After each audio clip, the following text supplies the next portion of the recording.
तो यार क्या चंद्रमा पे लोग रहते हैं? नहीं। तो ये आपकी बहुत बड़ी गलतफहमी है, चंद्रमा पे लोग रहते हैं। चल झूठा। तो ऐसा मैं क्यों कह रहा हूँ वो भी पता चल जाएगा। अच्छा।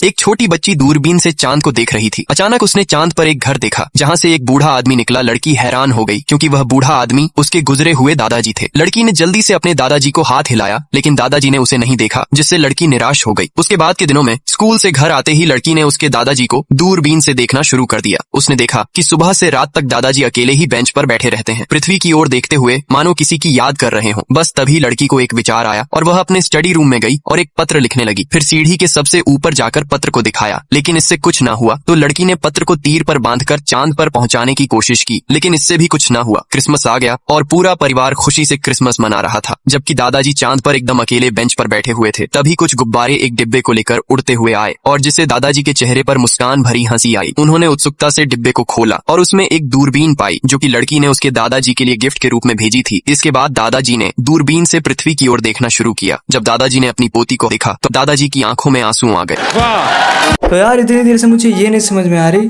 कि चंद्रमा पे ग्रेविटी आई कहाँ से, जो दादाजी इतने मजे से जी खा रहे हैं वहाँ। अबे तो भूल गया क्या, दादाजी मरे हुए हैं धरती पे, वो वहाँ जाके उनकी आत्मा है वो जो घर बनाई वहाँ पे। हम मालूम है तेरे बाप को मत सिखा। अब तक तो सब ठीक था, लेकिन ये दादाजी का गिफ्ट थोड़ी आसानी से तो नहीं चंद्रमा पे पहुँच गई। अबे भाई 10 बाली को लगाओ और चंद्रमा पे कुछ भी पहुँचाओ, मतलब कुछ भी। इस लड़की को चमत्कारिक सुपर पावर मिली है, जिससे वह किसी भी चीज को पलक झपकते ही बिस्किट में बदल सकती है। चाहे वह साधारण ड्रैगन खिलौना हो, भरा हुआ पर्स हो, या यहाँ तक कि सड़क पर किसी का मोबाइल ही क्यों ना हो, वह सब बिस्किट में बदल सकी है। जब वह मजे कर रहे थे तभी उनका पड़ोसी अचानक दरवाजे पर आता है। लड़की गलती से उसकी तरफ अंगुलियां कर देती है, जिससे वह तुरंत बहुत सारे बिस्किट में बदल जाता है। इससे बड़ा हंगामा मचता है। सबूत मिटाने और पकड़े जाने से बचने के लिए दोनों ही दर्द को सहते हुए उन बिस्किट को खाने लगते हैं। हालांकि बिस्किट बहुत अधिक थे, वे उन्हें खा नहीं पाते, तो वो बिस्किट को इकट्ठा करके ओवन में रख देते हैं और मिट्टी में गाड़ देते हैं। ये सब करते समय वे सोचते हैं कि उनका कोई सुराग नहीं मिलेगा, लेकिन पुलिस फिर भी उन तक पहुंच जाती है। दोनों डर के कारण भाग जाते हैं। स्थिति बिगड़ती देख महिला उन पुलिस वालों को भी बिस्किट में बदल देती है। दोनों को पकड़ने के लिए पुलिस वाले एक हेलीकॉप्टर बुलाते हैं। खतरे में महिला बिल्कुल भी घबराई नहीं। उसने आसमान की ओर इशारा किया और हेलीकॉप्टर को बिस्किट बनाना चाहा, लेकिन गलती से चांद एक विशाल बिस्किट में बदल गया। पुलिस वाले डर कर भाग गए। अगले ही पल 8000 पाउंड का विशाल बिस्किट सीधा धरती से टकरा गया। देखा आपने लापरवाही का नतीजा है। तो यार मुझे लगता है इनको जो सुपर पावर मिली वो कोई नहीं बल्कि ओरियो वाले ने दिया है। क्या बात कर रहे हैं? क्योंकि ये जो बिस्कुट्स का निर्माण करती हैं वो कोई साधारण बिस्कुट्स नहीं, वो ओरियो का बिस्कुट है।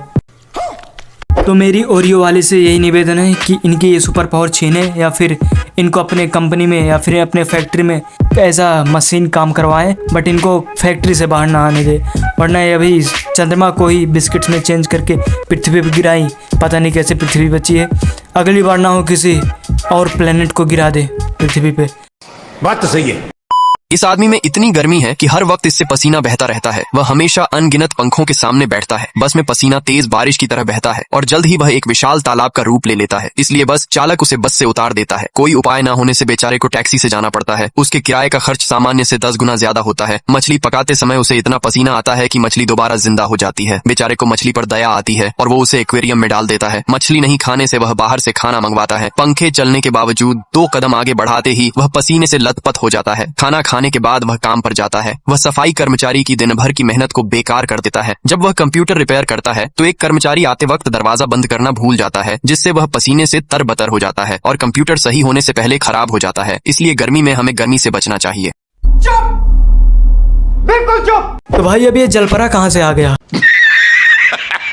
और लास्ट में इंस्ट्रक्शन दे रहा कि गर्मी में हमें गर्मी से बचना चाहिए। जब किसी को इतना गर्मी लग ही नहीं रही है जितना इनको लग रही है, हमेशा ये पसीने से लथपथ जैसे तालाबों की तरह बह रहे हैं। अरे क्या करूं मैं इसका?